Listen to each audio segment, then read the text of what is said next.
കഴിഞ്ഞിട്ടിരിക്കുന്ന ഒരു പയ്യനാണ്. അപ്പൊ ഇവനെ നിരന്തരം ശല്യം ചെയ്യുന്നതുകൊണ്ട് സഹിക്കാൻ വയ്യാതെ ഇവൻ ഈ നമ്പർ ബ്ലോക്ക് ചെയ്തത്. അവർക്ക് ഒരു ദിവസം ഈ സ്ത്രീയുടെ വീട്ടിൽ രാവിലെ 10 മണിക്ക് ചെല്ലാൻ വേണ്ടി ആവശ്യപ്പെട്ടു. അപ്പൊ ഇവനെ ഇതിനെ പറ്റി കാര്യങ്ങളൊന്നും ഉറച്ചിടാത്തതുകൊണ്ട് ഇവന്ന് വീടിനകത്ത് കയറ്റി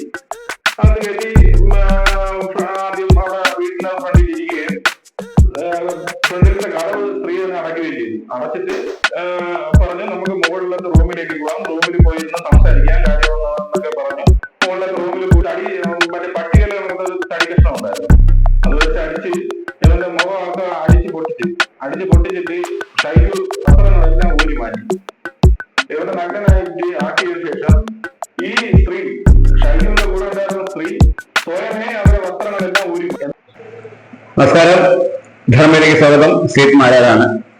ഒരുപക്ഷെ സോഷ്യൽ മീഡിയ ഏറ്റവും കൂടുതൽ ദുരുപയോഗം ചെയ്ത സംസാരം നമ്മുടെ കേരളത്തിൽ സംസാരിക്കും. ഒരുപാട് യുവാക്കളും യുവതികളും ഒക്കെയാണ് ഈ സോഷ്യൽ മീഡിയയുടെ ചതിക്കടികളിൽ പെട്ടിട്ടുള്ളത്. എങ്ങനെ ഒരു നല്ല കാര്യം വരുമ്പോൾ എങ്ങനെ മിസ്യൂസ് ചെയ്യാമെന്നാണ് നമ്മുടെ പലരും ആലോചിക്കുന്നത്. നല്ല കാര്യം വേണ്ടിയല്ല, അതേപോലെ എങ്ങനെ ഇതുകൊണ്ട് മറ്റൊരാളെ പറ്റിച്ച് കാശുണ്ടാക്കാം എന്ന രീതിയിലൊക്കെയാണ് ആൾക്കാർ ചിന്തിക്കുന്നത്. ഏതായാലും ഇതിന് സമാനമായ ഒരു സംഭവം ഇങ്ങനെ സോഷ്യൽ മീഡിയ കൊണ്ട് ചതിക്കപ്പെട്ട ഒരു യുവാവിന്റെ, സാധാരണ യുവതികളാണ്, എന്നാൽ ഒരു യുവാവിന്റെ കഥയാണ് ഞാൻ പറയാൻ പോകുന്നത്. അതിന്റെ സുഹൃത്താണ് എൻ്റെ അടുത്ത് ഉള്ളത്. ഇതേപോലെ സോഷ്യൽ മീഡിയയിൽ കൂടി പറ്റിച്ച് ആത്മഹത്യയുടെ വക്കിലെത്തി ഒടുവിൽ സുഹൃത്തുക്കളുടെ ഇടപെടൽ കാരണം ആത്മഹത്യ രക്ഷപ്പെട്ട ഒരു യുവാവിന്റെ കഥ. അതിന്റെ സുഹൃത്ത്, യുവാവിനെ മുഖം കാണിക്കാൻ പറ്റില്ല, അതുകൊണ്ട് അതിന്റെ സുഹൃത്താണ് ഇപ്പോൾ ആ കഥ ഞങ്ങളോട് വിവരിക്കുന്നത്.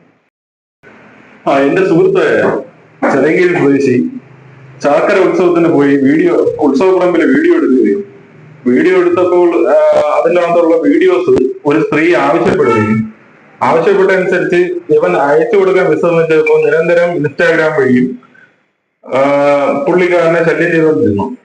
അവസാനം ഇവ ഇത് കൊടുക്കുന്നില്ലെന്ന് മനസ്സിലാക്കിയപ്പോ നിരന്തരം മെസ്സേജ് അയച്ച് ഇൻസ്റ്റാഗ്രാം ഐ ഡി സ്വന്തമാക്കി ശല്യം സഹിക്കാതെ ഇവൻ എന്ത് ചെയ്ത് വീഡിയോ അയച്ചു കൊടുക്കാന്ന് പറഞ്ഞ് സമ്മതിച്ചു. അയച്ചു കൊടുത്ത സമയത്ത് ഈ വീഡിയോ ലിങ്ക് ആയതുകൊണ്ട് ഇൻസ്റ്റാഗ്രാം വഴി ഇത് സെൻഡ് ആവത്തില്ലായിരുന്നു.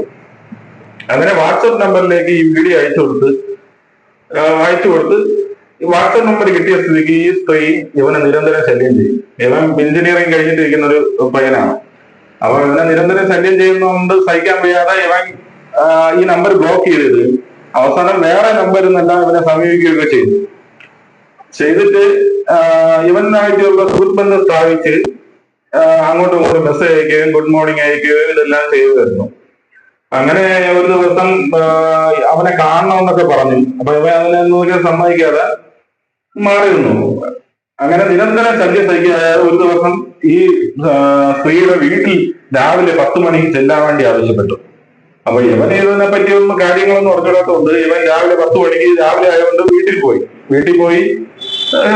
എന്താണ് കാര്യമെന്ന് തിരക്കാൻ വേണ്ടിയാണ് പോയത്. വീട്ടിൽ ചെന്നതും ഈ സ്ത്രീ കഥ തുറന്ന് വീടിനകത്ത് കയറ്റി ആദ്യം അവിടെ വീടിന്റെ ഫ്രണ്ടിൽ ഇരിക്കുകയും ഫ്രണ്ടിലത്തെ കടവ് സ്ത്രീ തന്നെ അടയ്ക്കുകയും ചെയ്തു. അടച്ചിട്ട് പറഞ്ഞു നമുക്ക് മുകളിലത്തെ റൂമിലേക്ക് പോകാം, റൂമിൽ പോയി ഇരുന്ന് സംസാരിക്കാൻ കാര്യമെന്നൊക്കെ പറഞ്ഞു മുകളിലത്തെ റൂമിൽ കൂട്ടിക്കൊണ്ടുപോയി കുറ്റിയിട്ട് ഇവനെ കട്ടിലിന്റെ അവിടെ ഇടിച്ചിരുത്തിയതും ഈ കടവിന്റെ പുറകിൽ ഒരാളുണ്ടായിരുന്നു, ഈ ഷൈജു എന്ന് പറയുന്ന ആള്. നിരവധി ക്രിമിനൽ കേസുകളിലൊക്കെ പ്രതിയാണ്, ചെറിയങ്കീഴുള്ള ഷൈജു. അപ്പൊ ഈ ഷൈജു ചാടി വീഴുകയും ഇവനെ എടുത്തിട്ട് അടിക്കുകയും ചെയ്തു. കയ്യിലൊരു മറ്റേ പട്ടികയിൽ നമുക്കൊരു തടി കഷ്ണം ഉണ്ടായിരുന്നു. അത് വെച്ച് അടിച്ച് ഇവന്റെ മുഖമൊക്കെ അടിച്ച് പൊട്ടിച്ചിട്ട് ഷൈജു ഈ കമ്പ് ഒടിഞ്ഞു പോയതുകൊണ്ട് കയ്യിലൊരു കത്തി ഉണ്ടായിരുന്നു. കത്തി എടുത്ത് ഇവന്റെ കയ്യിൽ കുത്താൻ ശ്രമിച്ചപ്പോൾ തെന്നി മാറ്റി ഇവന്റെ സൈഡിൽ കയറിക്കൊണ്ടായിരുന്നു.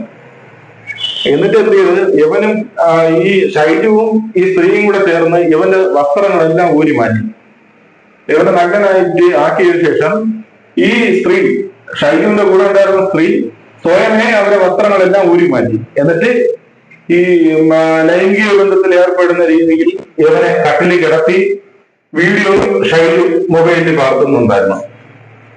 ഇതെല്ലാം കണ്ട് പേടിച്ച് വീഡിയോ ഒക്കെ എടുത്തു കഴിഞ്ഞപ്പം ഷൈജു ഒന്ന് ബാക്കിലോട്ട് മാറിയത് ഷൈജുവിനെ തള്ളി മാറ്റി ഇറങ്ങി വെളിയിലത്തെ ഡോറ് തുറന്ന് വെളിയിൽ ഇറങ്ങി ഓടിയിട്ടാണ് നമ്മളെ സുഹൃത്തുക്കളെയൊക്കെ വിളിച്ചു പറയുന്നത്. നമ്മളെല്ലാം അടുത്തില്ലായിരുന്നു, നമ്മളെല്ലാം ജോലി സ്ഥലത്തും കാര്യങ്ങളൊക്കെ ആയിരുന്നു. വിളിച്ചു പറഞ്ഞപ്പോഴാണ് നമ്മൾ ഇതിനെ പറ്റി അറിയുന്നത്. പിന്നീട് അതിനെപ്പറ്റി തിരക്കിയപ്പോഴാണ് ഇത് ചെറിയങ്കീഴ് സ്വദേശിയാണ് ഈ യുവതിയെന്നും ഷൈജു ചെറിയെങ്കിലുള്ള ഒരു ഗുണ്ടയാണെന്നും അറിയപ്പെട്ടത്. അപ്പൊ ഇവനെ വിളിച്ചു വരുത്തി ഇവൻ സമൂഹത്തിൽ അത്യാവശ്യമായി നല്ല രീതിയിൽ ജീവിക്കുന്ന ഒരു പയ്യനാണ്. അപ്പം നല്ല സാമ്പത്തികമൊക്കെ ഉള്ള ഒരു പയ്യനാണ്. അപ്പം സാമ്പത്തികമായി ആവശ്യപ്പെട്ടാണ് ഇവരിത് ചെയ്തത്. അതിനുശേഷം ഇവനെ ഡ്രസ്സ് 2 ദിവസം കഴിഞ്ഞപ്പോ നമ്മുടെ ഈ ചിറയങ്കിലുള്ള ഒരു പമ്പിന്റെ ഇരട്ടാക്കടക്ക് പമ്പിന്റെ അവിടെ കൊണ്ടുപോയി ഈ ഷൈജു എന്ന ആള് കൊണ്ട് കൊടുക്കുകയും വീഡിയോ പുറത്തു വിടുന്നുണ്ടെങ്കിൽ 10 ലക്ഷം രൂപ ക്യാഷ് ആയിട്ട് തരണമെന്ന് ആവശ്യപ്പെട്ടു. അവസാനം ഈ വീട്ടുകാരെ അറിയിക്കാതെയാണ് ഈ അടിവിറ്റിയ പരിക്കുകൾ കൊണ്ട് ഇവൻ അവസാനം KTDC ഹോസ്പിറ്റലിലാണ് പോയത്. ആലക്കോട് KTDC ഹോസ്പിറ്റലിൽ പോയി ചികിത്സ നേടി. അപ്പൊ ഇവർക്ക് നാണക്കേടായതുകൊണ്ട് ഈ കാര്യം പുറത്താവുമെന്ന് വെച്ച് ഇവ ഹോസ്പിറ്റലിൽ പറഞ്ഞെന്ന് പറഞ്ഞാൽ ബൈക്ക് ആക്സിഡന്റ് ബൈക്കിൽ നിന്ന് വീണെന്നാണ് പറഞ്ഞത്. അപ്പം 10 ലക്ഷം രൂപന് എന്തായാലും അവൻ ഇപ്പം നിലവിൽ ജോലിയൊന്നും ഇല്ലാതിരിക്കണോണ്ട് കൊടുക്കാനുള്ള സാമ്പത്തികം ഇല്ലാത്തതുകൊണ്ട് ഇവൻ എന്ത് ചെയ്യണമെന്ന് അറിഞ്ഞൂടാ. അവസാനം നമ്മളുടെ സുഹൃത്തുക്കളുടെയൊക്കെ പറയുന്നത് പറഞ്ഞാൽ എന്റെ വീഡിയോ ഒരു പ്രചരിപ്പിക്കും, പിന്നെ എനിക്ക് ആത്മഹത്യ ഇല്ലാതെ വേറെ വഴിയില്ല എന്നുള്ള രീതിയിലൊക്കെ പറഞ്ഞ് നമ്മൾ പറഞ്ഞ എന്തെങ്കിലും വഴിയാക്കാം എന്നുള്ള രീതിയിലൊക്കെ സംസാരിച്ച് ഇവർ 2 ദിവസം പിടിക്കായിരുന്നു. വീണ്ടും നേരിട്ടും അല്ലാതെ ഇവന് പൈസയ്ക്ക് ആവശ്യപ്പെട്ടപ്പോഴാണ് നമ്മൾ പറഞ്ഞത് നിങ്ങൾക്ക് നിയമപരമായിട്ട് നമുക്ക് മുന്നോട്ട് പോവാം എന്ന് പറഞ്ഞുകൊണ്ടാണ് നമ്മൾ അവസാനം ഇത് ചെയ്തത്. അങ്ങനെ നമ്മൾ പോലീസിൽ SP ഓഫീസിൽ അവരുടെ വീട്ടുകാരും എല്ലാവരും ചേർന്ന് പോലീസിൽ കംപ്ലൈന്റ് കൊടുക്കുകയും കേസ് രജിസ്റ്റർ ചെയ്യുകയും ചെയ്തു. അപ്പം ഇതിൽ നിരന്തരം ഇവർ ഈ പല ആൾക്കാരെ എന്നും ഇതേ മറ്റ് അതായത് honey trap honey trap blackmail ചെയ്ത് ഹണി ട്രാപ്പ് വഴി ഇങ്ങനെ ഡൈലി വീഡിയോ പ്രചരിപ്പിക്കുമെന്നും പറഞ്ഞുകൊണ്ട് ആണ് ഇവർ ഈ പൈസ തട്ടാൻ ശ്രമിക്കുന്ന സംഘമാണ്. അത് ഇപ്പൊ ഷൈജുവിന്റെ ബാക്ക്ഗ്രൗണ്ട് അന്വേഷിച്ചാൽ അറിയാം. ഷൈജു നിരവധി ക്രിമിനൽ കേസുകളിലെ പ്രതിയാണ്. ഈ സ്ത്രീയും ഭർത്താവുമായിട്ടൊക്കെ വർഷങ്ങളായിട്ട് അകന്ന് ജീവിച്ച് പോകുന്ന സ്ത്രീയാണ്. അപ്പം അതിന് വേണ്ടിയുള്ള നടപടി എടുക്കണമെന്ന് പറഞ്ഞുകൊണ്ടാണ് നമ്മൾ SP ഓഫീസിൽ പരാതി കൊടുത്തത്. ഏതായാലും സമൂഹ മനസാക്ഷിയെ ഞെട്ടിപ്പിക്കുന്ന ചില വിവരങ്ങളാണ് ആ ഒരു പീഡനത്തിനെതിരെയായ പൈസ സുഹൃത്ത് ഞങ്ങളോട് പറഞ്ഞത്. ഇങ്ങനെയൊക്കെ നമ്മുടെ നാട്ടിൽ നടക്കുന്നുണ്ടെന്ന് അറിയുമ്പോൾ പേടിയാകുന്നു. അത് 24 വയസ്സുള്ള ഒരു പയ്യൻ കൂടിയാണ്, എഞ്ചിനീയറിംഗ് സ്റ്റുഡന്റ് കൂടിയാണ്. അവനതിനെപ്പറ്റി ഒന്നും അറിയില്ല, അതിൽ പോയി ചാടിക്കൊടുത്തതാണ്. പക്ഷെ ഇത്രയും ക്രൂരമായ ആൾക്കാർ ഈ നേരത്തെയൊക്കെ വിളിച്ചിരുമ്പോ പഞ്ചാര വാക്കുകൾ പറഞ്ഞൊക്കെയാണ് അവർ മയക്കിയത്. രാവിലെ 10 മണി ആയപ്പോൾ വരുന്ന പോലീസ് 10 മണിയല്ലേ നേരെ ഡയറക്റ്റായിട്ട് കയറി ചെയ്തു. പക്ഷെ ഇങ്ങനെ ഒരു ആപത്ത് ഒളിഞ്ഞിരിക്കുന്നതെന്ന് അറിഞ്ഞില്ല. ഞങ്ങളൊരു അന്വേഷണം നടത്തി. അതിൽ അറിയാൻ കഴിഞ്ഞത് ഇത് ആദ്യത്തെയോ അവസാനത്തെയോ സംഭവമല്ല. ഒരുപാട് പ്രത്യേകിച്ച് വയസ്സായ ആൾക്കാരെയൊക്കെയാണ് ഇങ്ങനെ പറ്റിയിട്ടുള്ളതെന്ന് അറിയാൻ കഴിഞ്ഞത്. നാണക്കേട് നിമിത്തം പലരും ഈ കാര്യങ്ങളൊന്നും പുറത്തു പറഞ്ഞിട്ടില്ല. പലരും ഈ കൊടുക്കരാശം പകുതി കാശെല്ലാം കൊടുത്ത് അടികൂലിയാണ് ചെയ്തത്. ഏതായാലും പോലീസിന്റെ സമഗ്രമായ അന്വേഷണം വേണം. ഇത്തരം പ്രതികൾക്കൊന്നും സമൂഹത്തിൽ ജീവിക്കാൻ യാതൊരു അർഹതയുമില്ല. നല്ല ശിക്ഷ തന്നെ അവർക്ക് വാങ്ങിക്കൊടുക്കും. ധർമ്മയ്ക്ക് വേണ്ടി സീറ്റ് മാരാ സൈനിങ് ഔട്ട്.